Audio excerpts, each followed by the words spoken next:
الله أكبر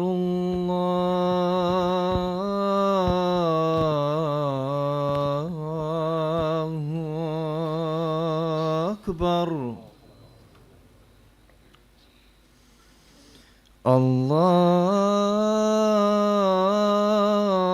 الله أكبر الله أكبر أشهد أن لا إله إلا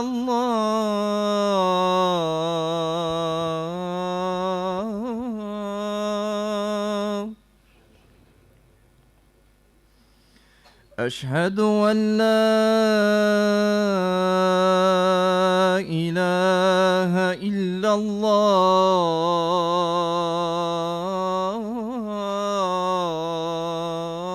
الله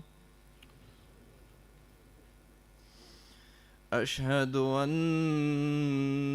محمدًا رسول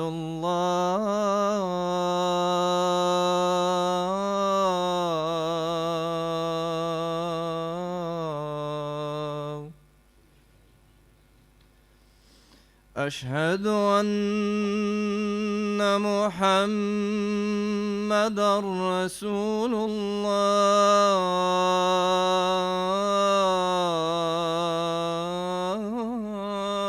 الله حي على الصلاة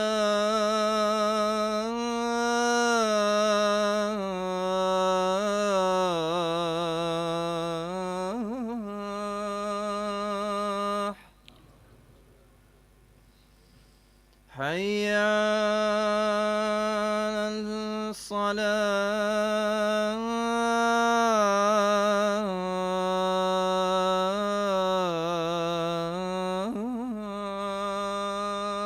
الصلاة حي على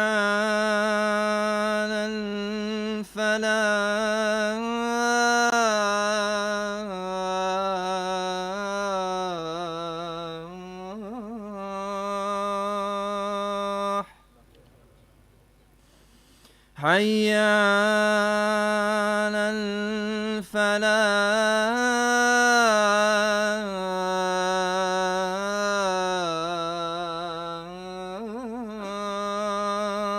الفلاح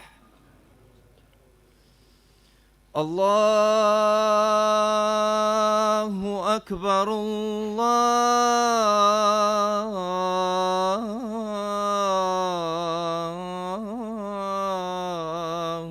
الله أكبر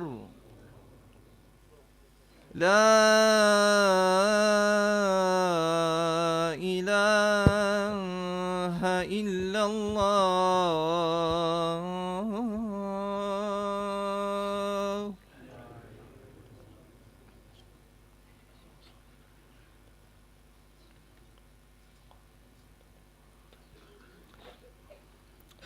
إن الحمد لله نحمده ونستعينه ونستغفره ونعوذ بالله من شرور أنفسنا ومن سيئات أعمالنا من يهده الله فلا مضل له ومن يضلل فلا هادي له وأشهد أن لا إله إلا الله وحده لا شريك له وأشهد أن محمدا عبده ورسوله يا أيها الذين آمنوا اتقوا الله حق تقاته ولا تموتن إلا وأنتم مسلمون أوصيكم ونفسي بتقوى الله فإن الله تعالى مع المتقين وبعد.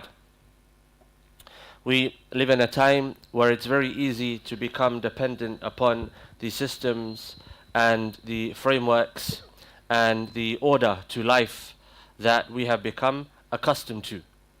We expect the bus to arrive at a certain time.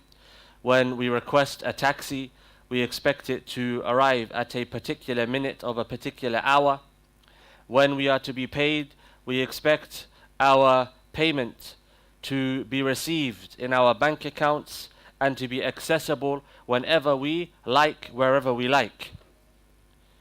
We expect things to operate and to function without any second thought, without any need for asking or requesting ease, comfort, and accessibility. These are standards that we have become accustomed to and we expect. If my taxi does not arrive on time, I feel that I have been let down by the taxi company. If my bus is late, I complain about the bus service. If trains are cancelled, I say that the TfL is not operating properly. Why am I paying my fare for, and so on and so forth. If I'm not paid on time, I immediately turn towards the management of the organization or company or institution that employs me, or the customer that I have provided a service to. And what happens in the midst of all of this, when we live a life dependent upon systems, frameworks, operations that run smoothly and consistently, what happens in the midst? We lose the concept of at-tawakkul, relying upon Allah subhanahu wa ta'ala. I don't have to consider Allah subhanahu wa ta'ala as a razzaq when I go to buy my shopping. When I'm ordering my food or I'm looking in my fridge, I don't reflect upon the fact that every single bite of that which I am about to eat, every sip of that which I am about to drink is rizq, provided for me personally by Allah subhanahu wa ta'ala ar-razzaq. It doesn't cross my mind. When I don't have money in my bank account, I think about the material means of acquiring. I don't think about turning to Allah subhanahu wa ta'ala. Why? Because as a society we have removed the existence of God from our lives. For us, it has an effect. If I live in a sick society, I am going to become sick unless I administer myself with the required medicine, the necessary medicine. For those that read the Quran with reflection and with understanding, perhaps they will be reminded by al-dhikr. But for the rest of us, we become lost. And so it's very important to remind ourselves that Allah subhanahu wa ta'ala is al-razzaq. Allah is the provider. Allah is the sustainer. Allah is the granter of success, the granter of victory. And Allah subhanahu wa ta'ala is the facilitator of loss, and the facilitator of defeat, and the facilitator of impoverishment and poverty, and loss of wealth and loss of health. It's important to remind ourselves of these things. Why? Because if we do not, it's very easy to fall into the haram. Whether it's haram of action, selling haram things, purchasing haram things, engaging in haram behavior, or the haram of thought, looking at those who have what we don't have with an eye of disdain and an eye of envy and an eye of regret for what I have, rather than an eye of gratitude for what I've been blessed with. As we drown in our daily blessings, we cry over that which we perceive to be the blessings we do not have. As has famously been mentioned, a man came to Al-Hasan al-Basri and complained about his poverty. And Al-Hasan al-Basri, he said to him, rahimahullah ta'ala, how much will you sell your eyes to me for? And he said, I wouldn't sell them, of course.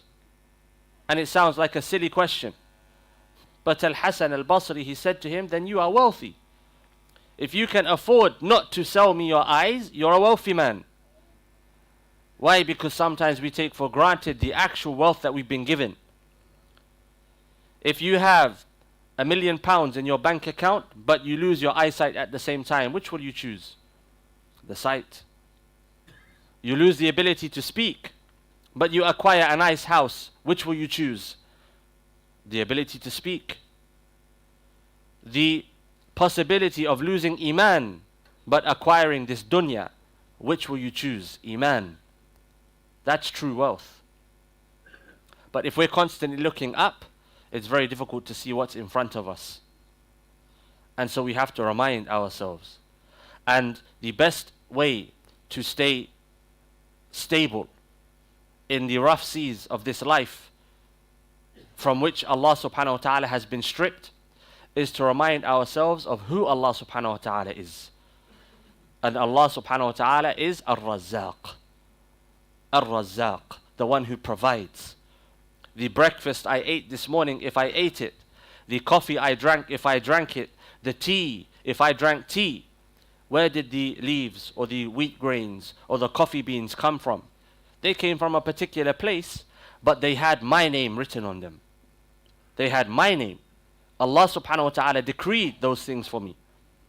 As the Prophet ﷺ, he said, when the soul is blown into the body of the fetus, the angel يؤمر بكتب أربع كلمات بكتب رزقه وأجله وسعيد أو شقي. The angel is informed, is instructed by Allah subhanahu wa ta'ala to write 4 things. This happened for every single one of us. The provision that we are to receive in this life. If we were to run away from it, we would not die until that which has been written for us comes to us, as the Prophet ﷺ said. And the length of our lives. I cannot add any year to my life, nor can I take away a year from my life. No man can take my life before my life has been decreed to end. Just as no doctor can provide me a cure to an illness that Allah has decreed to be my ending illness. And Sa'idun aw shaqi. Will I be from those who are happy, gleeful, or from those who are miserable and sad and regretful? And of course, that does not pertain to this life. It's in the akhirah. السعيد هو السعيد في الآخرة والشقي هو الشقي في الآخرة. It's not this life, it's the next. Allah subhanahu wa ta'ala, he says, إِنَّ اللَّهَ يُحِبُّ الْمُتَوَكِّلِينَ.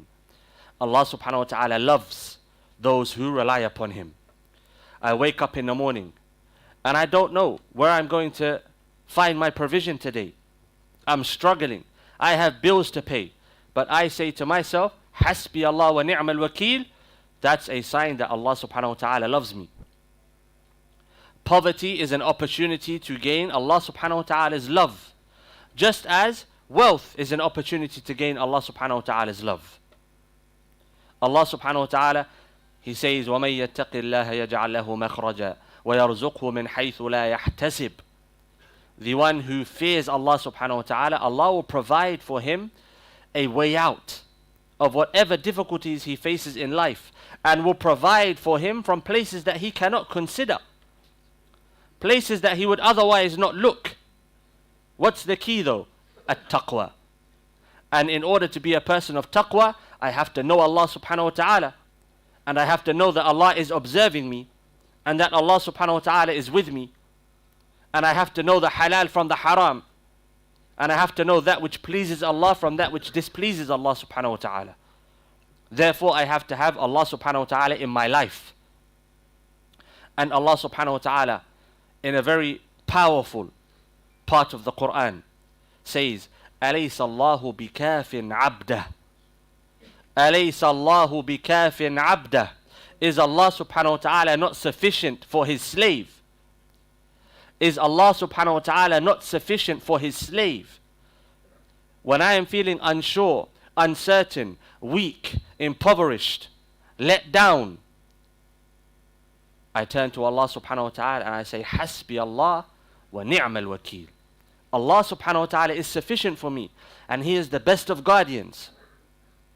Allah subhanahu wa ta'ala is responsible for my health, for my wealth, for my life, for my circumstances. Allah subhanahu wa ta'ala is my guardian, and he is responsible for me, just as I am responsible for my children.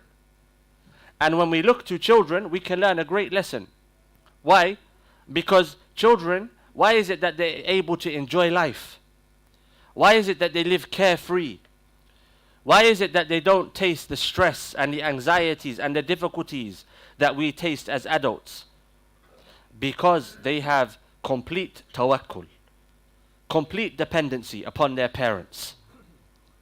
Complete dependency upon their parents. They don't wake up in the morning and say, will I have breakfast today? They wake up in the morning and they say, what will I have for breakfast today? They don't say to the mother, are you going to provide us with dinner today? They say, what are you going to provide us with dinner for today? Because they are certain that they are going to be provided for and taken care of by their parents. Likewise, that's the relationship we need to have with Allah subhanahu wa ta'ala. To be certain that Allah is going to take care of us. Certainty. Likewise, when we look to the situation of the ummah today, we can face it with a smile whilst crying. Why? Because we know that Allah subhanahu wa ta'ala is going to give victory to Islam and to the Muslimin. Wa'adullah. That's Allah subhanahu wa ta'ala's promise. And so we say to those who plot and plan against Islam and the Muslimin, plot and plan. Allow your plots and plans to thicken. But the victory of Allah subhanahu wa ta'ala is coming and is close. But only those who have tawakkul know that. Only those who know Allah subhanahu wa ta'ala know that. And so when the time comes and there are two camps, only those of tawakkul can be on the camp of Iman and Islam. Because those who don't know what tawakkul is, they will have doubt. And their hearts will waver and shake. And they will succumb to the temptations of this life. May Allah subhanahu wa ta'ala make us from the people of tawakkul. أقول قولي هذا واستغفر الله لي ولكم ولسائر المسلمين فاستغفروه إنه هو الغفور الرحيم.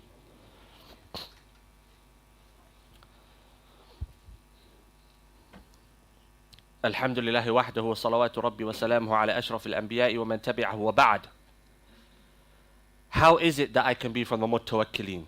3 quick points. Number 1, to know Allah subhanahu wa ta'ala. To know Allah subhanahu wa ta'ala through His names and His attributes. But not to look at the names and attributes of Allah subhanahu wa ta'ala from a theological perspective, from a theoretical perspective, so that I can argue with others and classify others and claim that I am from a chosen group of Muslims or any silly nonsense like that. No. But to know Allah subhanahu wa ta'ala in my life.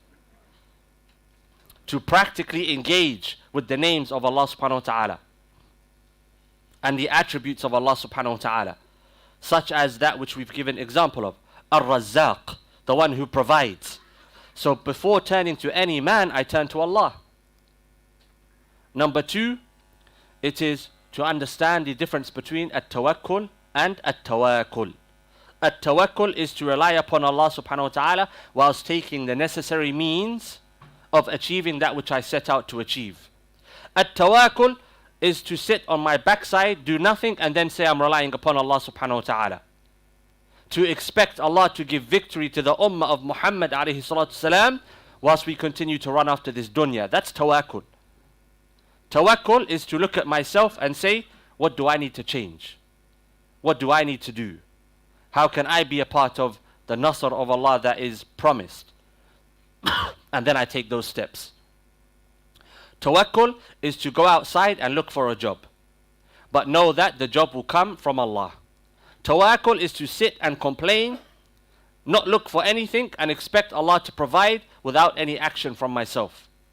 Tawakkul is to be faced by the army of Fir'aun and to have your followers behind you and the Red Sea in front of you, and you have no means except the instruction of Allah subhanahu wa ta'ala. Hit the sea with a stick, and it doesn't look like the stick will make a difference, but you say Allah subhanahu wa ta'ala is with me and He knows. And you hit the sea with the stick, Allah does the rest. He parts the sea. Number 3, to recognize that we have become dependent upon systems. And sometimes the systems, they become a cage. We box ourselves in. We can't see beyond them. We can't see beyond what the cage in front of us allows us to see. And it's to step outside of that box, to step outside of that cage, to think bigger sometimes, and realize that Allah subhanahu wa ta'ala is capable over all things. If Allah has made a man into a billionaire, Allah can make me into a billionaire. There's no difference between the two of us. If Allah can provide a man the ability to memorize the Quran in its 10 modes of recitation, Allah can provide it to me. If Allah subhanahu wa ta'ala can grant a man health after sickness, Allah can grant it to me. I don't look at myself and the principles around me. I look at Allah subhanahu wa ta'ala and know that He's capable over all things. And that's where we start to interact with Allah subhanahu wa ta'ala. May Allah subhanahu wa ta'ala allow us to be those who know Him and those who interact with Him in our daily lives. May Allah subhanahu wa ta'ala forgive us for our sins, and may Allah subhanahu wa ta'ala overlook our mistakes. May Allah subhanahu wa ta'ala aid us and guide us towards Him. اللهم صل على محمد وعلى آل محمد كما صليت على إبراهيم وعلى آل إبراهيم إنك حميد مجيد وارض اللهم عن أبي بكر وعن عمر وعن عثمان وعن علي وعن سائر الصحابة أجمعين. اللهم تب علينا واعف عنا واجعلنا من المتوكلين عليك يا رب العالمين. اللهم اعف عنا إنك أنت العفو الكريم. اللهم انصر إخواننا في فلسطين، اللهم انصرهم نصرا مؤزرا والمسلمين في أنحاء العالم يا رب العالمين. اللهم عليك بالظالمين، اللهم خذهم فإنهم لا يعجزونك. وأقم الصلاة.